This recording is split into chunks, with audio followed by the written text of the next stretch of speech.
2. The New Zealand Green Party, James Shaw co-leader, and Chlöe Swarbrick MP. Climate change.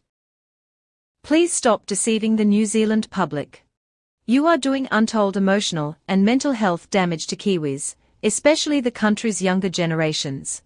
The pair of you clearly don't understand climate change, yet you persist, presumably to keep your high-paid jobs, in saturation bombing gullible believers with your climate gobbledygook. Chlöe, a hair-trigger response to an adverse climate weather event is hardly a professional or responsible way to handle such action. Have you ever heard of adaptation? Why do you twist adverse weather events into a climate emergency crisis, suggesting people should buy battery-powered electric vehicles to help mitigate the weather? Do you honestly believe a cyclone will suddenly change direction because New Zealand has less cows or less fossil fuel vehicles? The New Zealand Green Party of all people, for goodness sake, should be fully aware of the fact that there is absolutely nothing Kiwis can do that will have any significant impact on global climate change. Absolutely nothing. Why do you both persist in deceiving the public? However, all is not lost if you apply yourself to understand some basic facts and analysis.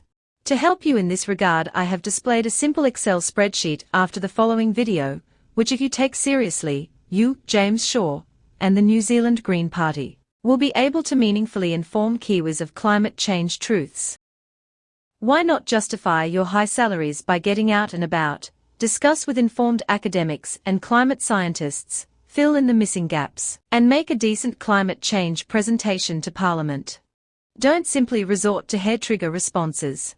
Instead, get the data, analyze the facts, model the outcomes, and then develop suitable strategies to adapt to significant climate change weather events.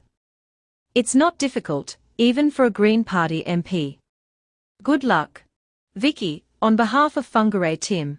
Within just a few hours of heavy rainfall, parts of Tamaki Makaurau, of my home and the home of many across this house, of our communities, were underwater. Land slipped away and livelihoods were destroyed. In Grey Lynn, next door to Auckland Central, a whānau escaped from the second-storey window of their house, the first floor entirely overwhelmed by water, with a kayak from their next-door neighbour. Stories like this were not novel or unique. They were found across Tamaki Makaurau, Auckland. Auckland Council warns that we are at serious risk of slips for the foreseeable future, and we're yet to properly count the hundreds of millions of dollars in damages. Mr. Speaker, this is climate change. I never anticipated that I would have a hair-trigger response to rain. I never anticipated that I would have a hair-trigger response to rain.